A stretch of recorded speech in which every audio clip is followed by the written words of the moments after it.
에베소서 6장 10절로 12절까지 말씀을 우리 같이 합독을 합니다.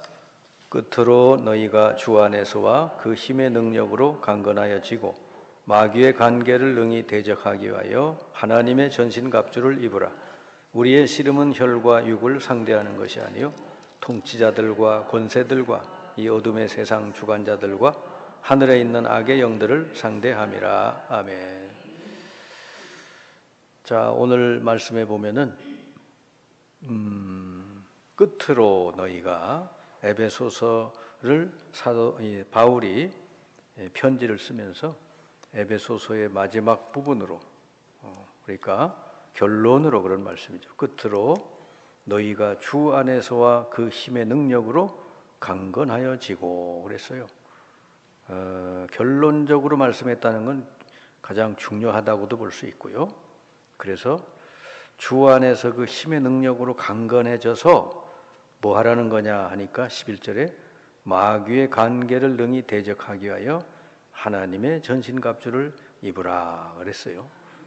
그러니까 우리는 예수 믿고 구원받았다고 끝나는 게 아니고 주 안에서 주님의 능력으로 강건해져서 이 세상에서 이 마귀의 관계, 마귀의 속임수를 능히 이겨나갈 수 있어야 된다고 하는 거죠. 그래서 12절에 보니까 우리의 씨름은 혈과 육을 상대하는 것이 아니요, 그러니까 사람하고 싸움이 아니라 말이죠. 통치자들과 권세들과 이 어둠의 세상 주관자들과 하늘에 있는 악의 영들을 상대함이라. 우리의 씨름을 한마디로 말하면 영적 싸움이라고 하는 거죠. 영적 싸움을 여러분이 잘 해야 된다 하는 거예요. 그걸 여러분 구원받아서도 이 영적 싸움에 실패하면은 이 삶이 실패돼요. 구원은 받아서 뭐 천국은 갈지 몰라도 이 세상의 삶은 실패하게 된다 그 말이죠. 그래서 영적으로 주 안에서 강해져야 된다고 하는 거예요. 그래서 여러분 가정도 그렇고 직장도 그렇고 여러분 주변 현장 모든 게 하나님은 여러분 통해서 살리기를 원하는데, 근데 그 이전에 제일 먼저 여러분이 먼저 힘을 얻어야 된다 그 말이에요. 내 영혼이 먼저 살아야 내 가정도 살리고 또 현장도 살릴 수 있잖아요. 그래서 내가 먼저 힘을 얻어야 되는데 어떻게 해야 되겠느냐, 오늘 그런 말씀이 되겠습니다. 자, 그러면은 이제 우리 하나님은 우리에게 복음을 주셨잖아요. 복음 안에서 우리가 먼저 행복할 수 있어야 된다 하는 거예요. 내가 행복해야 다른 사람에게 이 행복을 전할 수 있잖아요.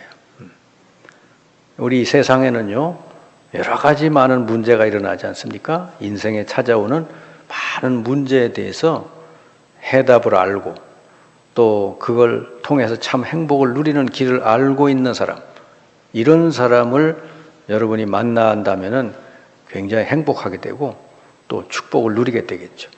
근데 만약에 여러분 자신이 이 세상의 많은 문제 가운데서 해답을 알고 행복을 찾아 누릴 수 있는 사람이다 그러면은 여러분을 만나는 사람들이 다 이렇게 행복한 사람이 될 겁니다.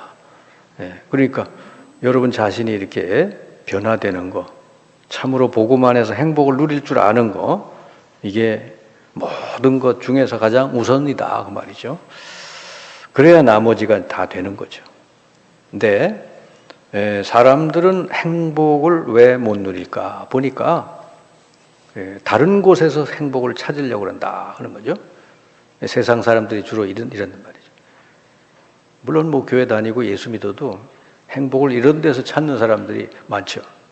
첫 번째는 뭐예요? 돈을 많이 벌어서 경제적으로 풍요해지면 행복해질 것이다 이렇게 하고 열심히 노력을 하고 성공도 해봤지만 결국은 뭐예요? 그 사람에게 있던 원래부터 있던 영적인 문제로 말미암아 그 본인이 심각하게 병들어가게 되는 걸 우리 주변에서는 많이 보게 됩니다.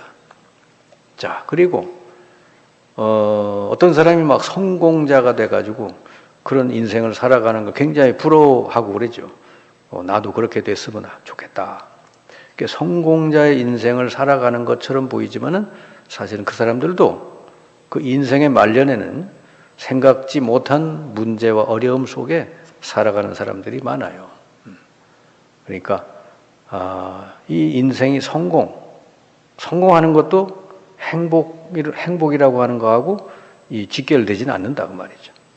그리고 어떤 사람은 주로 연예인이나 많은 사람들에게 이렇게 주목을 받는 사람들, 이런 사람들은 인기를 먹고 사는데 그 인기를 한 몸에 받는 연예인들 중에서도요, 아주 유명한 연예인들 중에도 자신의 영적 문제로 말미암아서 그 생각과 마음이 병들고 육신이 병들어서 우울증이나 또 이혼이나 마약, 자살 이런 걸로 인생을 마감하고 있는 걸 우리는 가끔 뉴스를 통해서 듣게 되죠.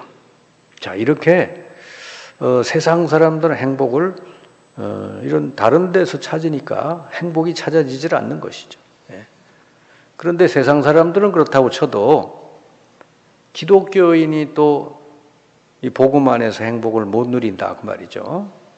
세상에 빛이 되어야 되는데 빛이 되기는커녕 오히려 세상 사람들하고 별반 다를 게 없이 그렇게 응답도 못 받고 행복한 삶을 누리지 못하는 그런 기독교인들이 많이 있어요.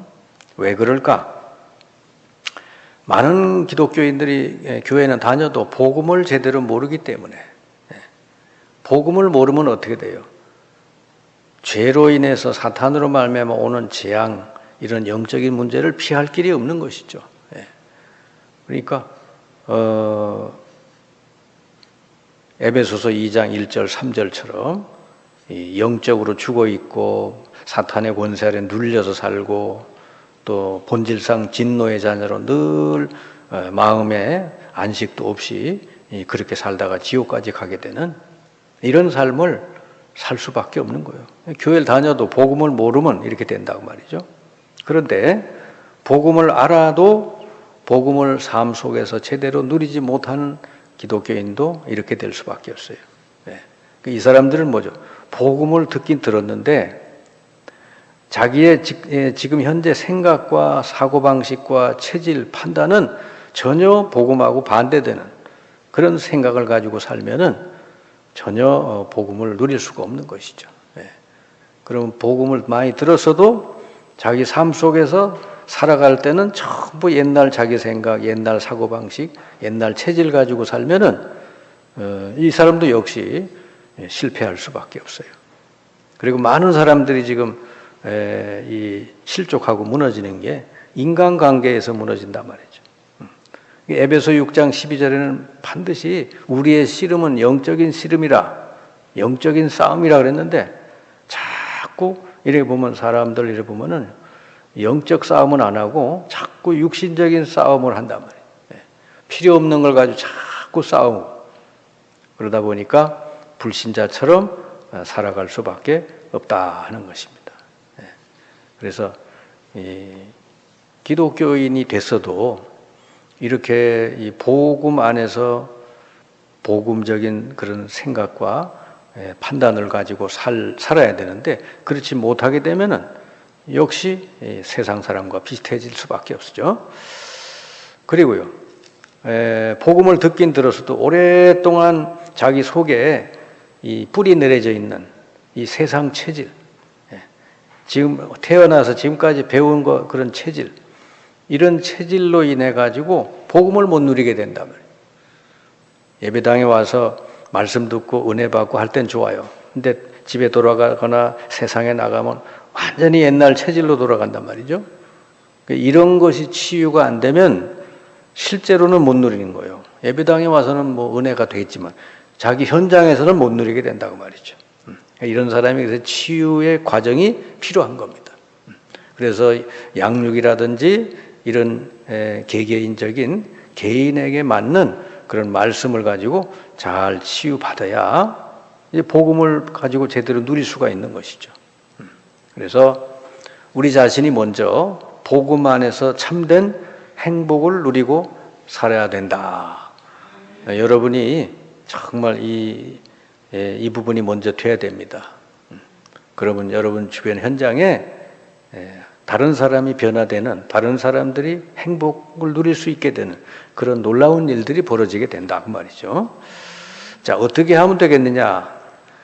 예수 그리스도가 나의 인생의 주인이 되시고 그리스도를 여러분 삶 속에서 항상 누리고 있으면요, 그러면은 여러분에게 다가오는 문제도 바르게 볼 수 있고 바르게 해석할 수 있어요. 그리고 문제 속에서 하나님이 주시는 해답이 뭔지, 하나님이 주시고자 하는 축복이 뭔지를 알게 된다 그 말이죠. 이걸 제일 잘한 사람이 요셉이에요. 요셉은 하나님이 그에게 꿈을 주셨죠. 그래서 요셉을 통해서 반드시 이루시려고 하는 하나님의 그 언약, 꿈을 탁 붙들고 계속 기도했잖아요. 그랬더니 결국은 뭐 요셉이 여러 가지 일들을 당했지만 알고 보니까 전부 그 하나님은 그 꿈을 이루어 가시는 과정이었다라는 것이죠.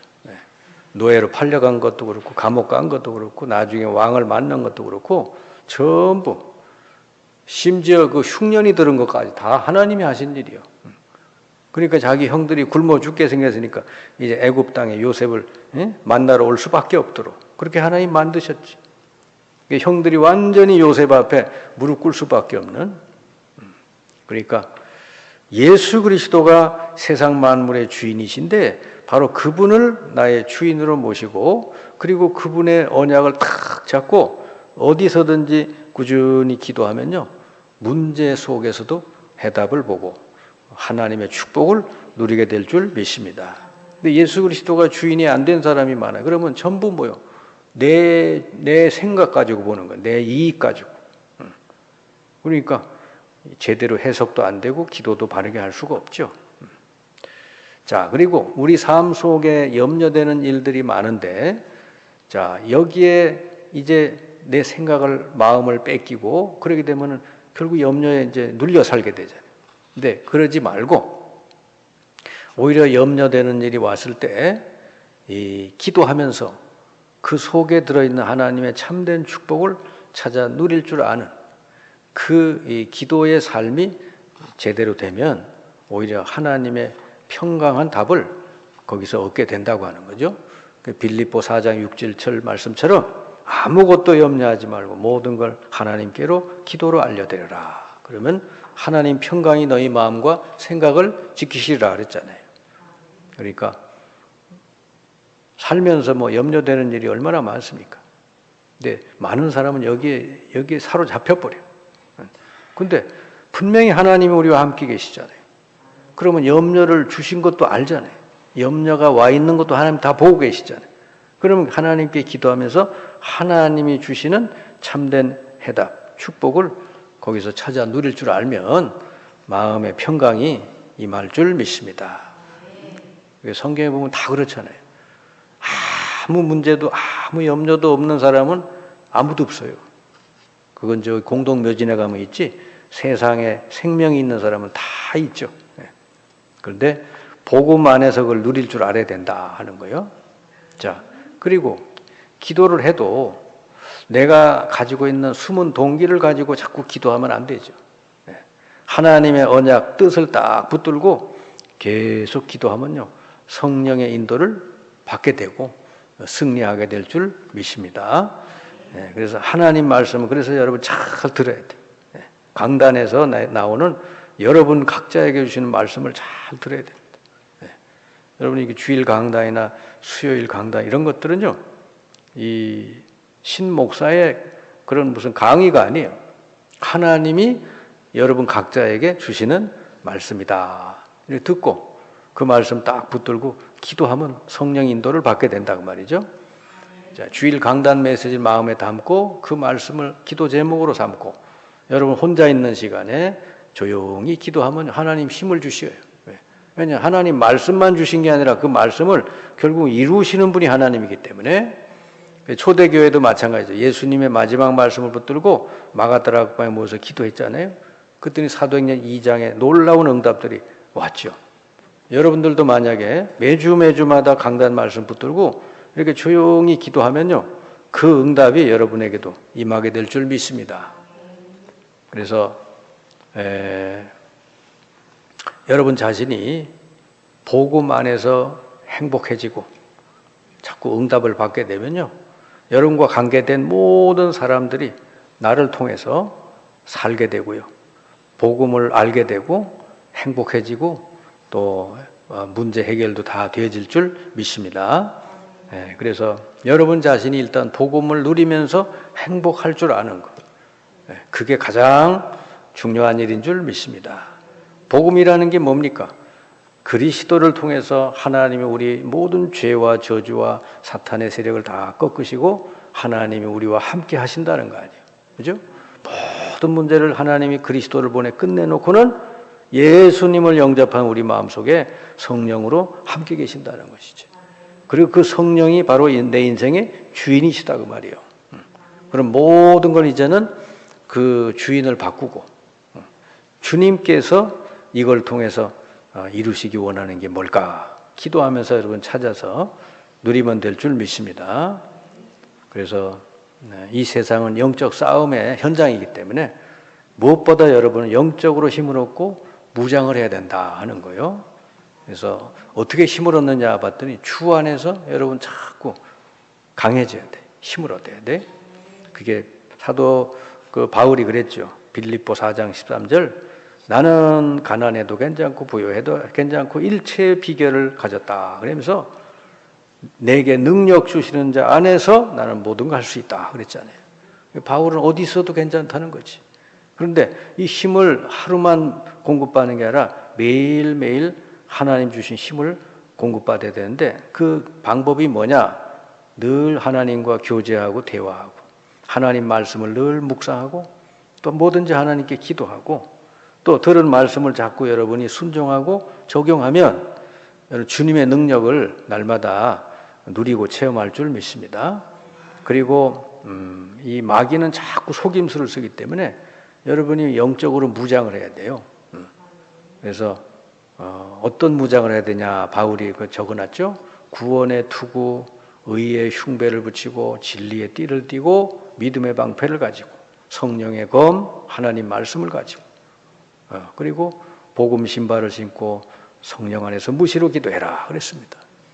이건 바울 자신이 이렇게 하고 있기 때문에 이렇게 기록을 한 거예요. 머리에는 뭐요? 구원의 확신, 가슴에는 뭐죠? 내가 의인이라고 하는 흉배. 나는 여러분은 죄인이 아니요. 예수님의 십자가를 통해 아무리 내가 못난 사람이라도 하나님 나를 의롭다고 인정했다 그 말이죠.